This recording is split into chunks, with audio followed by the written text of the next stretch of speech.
Engineer अमीर मुकाम हमारे साथ मौजूद हैं, मुस्लिम लीग नून के रहनुमा। थैंक यू सो मच अमीर मुकाम साहब, आपने हमारे लिए वक्त निकाला। भाई एक चीज़ हम समझने से कासिर हैं, लेकिन आप ज़रा समझाइएगा कि ये जब बैठने को तैयार हैं, बैठ के बातचीत कर रहे हैं, सारा कुछ है, लेकिन अब ये तहरीरी तौर पर वो कुछ क्यों देने को तैयार नहीं है? लाइक आपको उन्होंने या हुकूमती कमेटी को क्या उन्होंने इस बारे में राय दी है कि किस वजह से वो लिख कर कुछ मुतालबात देने को तैयार नहीं है? क्या अमर माने हैं? कि सबसे पहले तो इसके बारे में बेहतर, मुझसे ज्यादा बेहतर वही लोग आपको बता सकते हैं जो कमेटी के मेंबरान हैं, हुकूमत की तरफ से या उनकी तरफ से। मगर एज ए होल बात ये जो आपने सवाल किया, ये तो समझने वाला सवाल है। वो अगर लिख के दे दे तो उस पर वो कड़े किधर हो सकते हैं? वो तो हमारे जो दो मुतालबात हैं वो आपके सामने हैं, तो लिख कर क्या दें? वो तो रोज़े रोशन की तरह आया है हमारे मुतालबात। नहीं मतलब है कि वो लिख कर किधर दे सकते हैं? उसको तो उसकी इख्तियार में जो कमेटी है जो आती है जाती है, फिर अपने बानी से बात करेगा, उसको अप्रूव करता है, नहीं कराता। ये तो अंडरस्टूड बात है। जी जी हाँ, क्या दो मुतालबात हो सकते हैं उनके? आपकी अंडरस्टैंडिंग क्या है? नहीं मैं तो कह दिया, मैं कमेटी का मेंबर नहीं हूँ। कमेटी के मेंबर आपको बेहतर बता सकते हैं, मगर आप जो बाहर में आप में और मीडिया से और ऐसे सुनते हैं, कोई इसी तरह नहीं, कोई एक इस कमेटी के मेंबरान की भी अजीब अजीब हम सुनते हैं। एक की एक राय, दूसरे की तीसरी। कोई ये कहता है कि हमारा डिमांड है कि इमरान खान की रिहाई हो जाए। तो अगर उसकी रिहाई किस तरह होगी, वो तो कमेटी के इख्तियार में नहीं है, गवर्नमेंट के इख्तियार में नहीं है। वो तो कोर्ट्स और अदालतों को फेस करना होगा। तो उस पर क्या बातचीत होगी और क्या निगोशिएशन होगी, अगर वाकई वही डिमांड हो। मुझे ये नहीं पता, मगर हम बाहर सुन रहे हैं। अच्छा अमीर मुकाम साहब, ज्यादा बेहतर ये चीज़ है कि जो स्टेटमेंट्स होते हैं, हम ये चाह रहे थे बेसिकली, और हमने हुकूमती शख्सियात से भी, बल्कि आपसे भी हम ये बात करते हैं कि भाई जब मुज़ाकराती अमल के लिए क़यादत रजामंदी का इजहार करते हैं तो उसके बाद स्टेटमेंट्स मीडिया पर इतने नहीं आने चाहिए कि हम ये कर देंगे वो कर देंगे। आज जो गंडापुर साहब का स्टेटमेंट है कि जी भागने नहीं देंगे, मुतालबात मंजूर ना किए तो फिर ये तैयार रहें, और फिर ये है कि शाम और बांग्लादेश की तरह हेलीकॉप्टर में भागेंगे।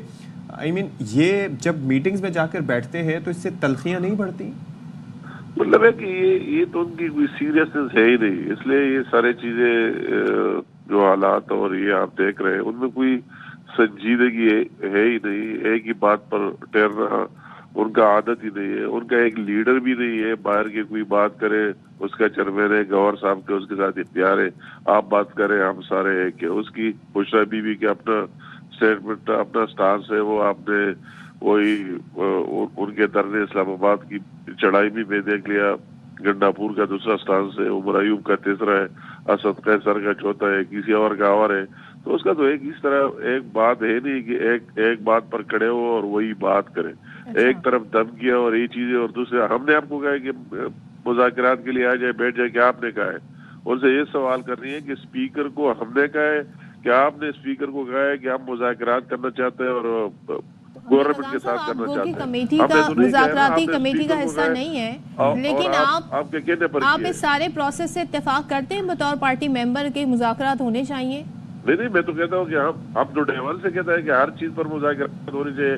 जो चीजें मुज़ाकरात जिसकी मैंडेट में आते हो हमारी गवर्नमेंट की, अगर मुल्क की बेहतरी के लिए, कौम की बेहतरी के लिए कोई बात हो तो उस पर बिल्कुल। और गवर्नमेंट क्या हासिल करे इन मुज़ाकरात से? नहीं मतलब है कि गवर्नमेंट की ये हासिल करने की बात नहीं, ये उन पर डिपेंड करता है कि कुछ लोग कुछ दो होता है ना हमने तो डे वन से कहा है कि जब ये हुकूमत से पहले भी कहा था, जब अपोजिशन में बैठ गए, जबरदस्ती हमसे चीन कर उसको दे दिया। आपको शहबाज शरीफ की तकरीर याद है कि असेंबली में उठकर इमरान खान को कहा कि आओ बैठ जाए, मिसाकी मईशत करते, बातचीत करते, दहशतगर्दी पर बातचीत करते, उसने उसको गवारा ही नहीं समझा। तो हम तो हर वक्त मुल्की मफाद में उस टाइम में भी किया, अब भी इसके लिए रेडी है। अगर मुल्की मफाद में कोई बात हो तो करनी चाहिए। तो अब इस पे ज़ाहिर है कि हम नए साल की आमद है, तो ऐसे में होना तो ये चाहिए कि सूरत हाल बेहतरी की जानिब जाए। ज़ाहिर है कि महाज आराई मुल्क के लिए भी नुकसानदेह होती है। तो आपकी तजावीज़ क्या हैं इस सिलसिले में? आप क्या चाहते हैं अगर आप अपनी क़यादत से बात कर सकें? तजावीज़ तो कि ये मुज़ाकरात तो उनके कहने पर शुरू हुए ना कि आओ बैठते हैं, तो वही देंगे, वही अपने तजावीज़ देंगे, उस पर बात होगी, उस पर डिबेट हुई है। और उनकी आप कहते हैं नए साल की बात की, मैं भी पेशावर में बैठा हूँ। दुख की बात यह है कि कल नया साल था और नए साल में उन्होंने खुद तो कहते हैं कि एहतजाज और सब कुछ आने का आईनी हक है, जो वही मुंतखब नुमाइंदों का क्या हशर कर दिया। ये आज जो धरने में बैठे हैं उनके साथ क्या किया पूरी कौम ने देख लिया। तो खुद तो इस चीज पर बिलीव नहीं करते हैं बातचीत पर। और अच्छा अमीर मकाम साहब ये बता दें आप कि क्या ख्वाहिश है कि मुज़ाकरात काम, ज़ाहिर है सबकी ख्वाहिश होगी किसी न किसी नतीजे पर पहुंचे, कामयाब हो और दोनों पार्टियां उस पर मुतमईन भी हों, दोनों फरीकैन। लेकिन वही कहते हैं अगर नहीं ये मुज़ाकरात कामयाब होते हैं तो फिर दोबारा हम आएंगे और वज़ीर आला केपी कहते हैं और 2025 फिर हकीकी आज़ादी का साल होगा। वो पहले भी आए थे, वो हमने देख लिया, कोई पहली दफा नहीं है।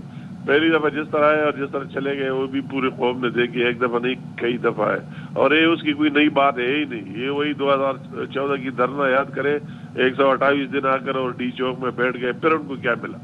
इन धरनों और इन चीजों से और कुछ नहीं, मुल्क को कुछ नहीं मिलना। मुल्क की जरूर कमजोरी होगी और वो कमजोरी सिर्फ हमारी गवर्नमेंट पार्टीज की नहीं होगी, मुस्लिम लीग नून की नहीं होगी, ये सारी कौम की होगी। जो लोग पीटीआई में वो भी इसको भुगत देंगे, उनका भी नुकसान होगा। अच्छा, गवर्नमेंट ने अपना जो कारकर्दगी बयान की है, कल बैरिस्टर सैफ साहब का स्टेटमेंट इससे मुतालिक आया था, आपका इस पे नुक्ता नजर मैं चाहूंगा कि जानना चाहेंगे कि क्या है केपी गवर्नमेंट की। तो केपी गवर्नमेंट की कारकर्दगी तो कोई कारकर्दगी है ही नहीं, किसी की कोई कारकर्दगी हो इस पर बातचीत की जा सकती है। तो उनकी तो अभी तक कोई परफॉर्मेंस कोई कारकर्दगी, उनको तो गवर्नमेंट चलाने के लिए बगैर धरनों और एहतजाज और ये पोस्टिंग ट्रांसफर है उसमें वही जो बाजार लगाए हुए जिस तरह कर रहे हैं पूरी कौम देख रहे हैं, उसको तो इसके लिए वक्त ही नहीं मिले। कारकर्दगी पर तो तब बात होगी। धरनों एहतजाज लॉ एंड ऑर्डर की हालात आप देख रहे हैं, दहशतगर्दी की देख रहे हैं, तो उसको तो उस पर टाइम ही नहीं मिला कि वो बताए कि 11 साल पहले क्या सूरत हाल था आज के। उनको कारकर्दगी देनी चाहिए पीटीआई गवर्नमेंट को 11 साल की। 11 साल आप इस सूबे में रहे, जब आप आ रहे थे या ये सुबह कितना मफरूज था, आज कितना मफरूज है। जब आप आ रहे थे तो अमन था, पीस था, आज क्या है दहशतगर्दी, इसकी क्या है डेवलपमेंट की क्या है कि आपने इन 11 साल में कौन सी चेंज लाई और कौन सी डेवलपमेंट की है। तो वही चीज उनके साथ है नहीं, उन्होंने तो सारा इस तरह सोशल मीडिया पर गुजारा करता रहा, लोगों के ज़हनों को गुमराह करते करते और सारे जवानों को और उस पर लगे रहे, उस पर उनको कामयाबी हुई। तो उनको काम के साथ क्या काम है। ये मैं आपको एक दिलचस्प बात अपने एक्सपीरियंस का बताना चाहता हूँ। ये जो हमारी कौमी असम्बली में एहतजाज रोजाना करते थे, अभी तो नहीं करते, अच्छी बात है। जब रोजाना एहतजाज करते थे तो एक MNA को मोबाइल देते, दूसरा उसका तस्वीर बनाते थे और ये नारे और गालियां देते थे। मैंने उनको एक दिन पूछा, जरा हम एक दूसरे को जानते KPK से, मैंने कहा ये आप क्या कर रहे हैं यार? कहते हैं इंजीनियर से हमारा काम हो गया, हमारा ये काम है इतनी ज्यादा गालियां जैसे हमने दे दी, एक वीडियो खान साहब को भेजेंगे और एक अपने हल्के में भेजेंगे। तो हमारे लोग वही मांगते, वही काम हम कर रहे हैं। तो इस तरह पूरा KPK गवर्नमेंट का ये काम है। तो जब लोगों का काम ही हो तो उससे क्या आप कहते हैं कि आपकी परफॉर्मेंस के उनको कंपेयर कर लेना चाहिए वही मरियम नवाज के साथ, सिंध के चीफ मिनिस्टर के साथ, बलूचिस्तान के चीफ मिनिस्टर के साथ, कि आपने क्या किया है अपने अपने सूबों में और हमने क्या क्या किया है। KPK की आवाम जिस तरह इतना बड़ा ह्यूज आपको मैंडेट दे दिया और पहली दफा नहीं तीसरी दफा दे दिया, तो वो तो उसके साथ बात करने के लिए। थैंक यू सो मच वक्त देने के लिए।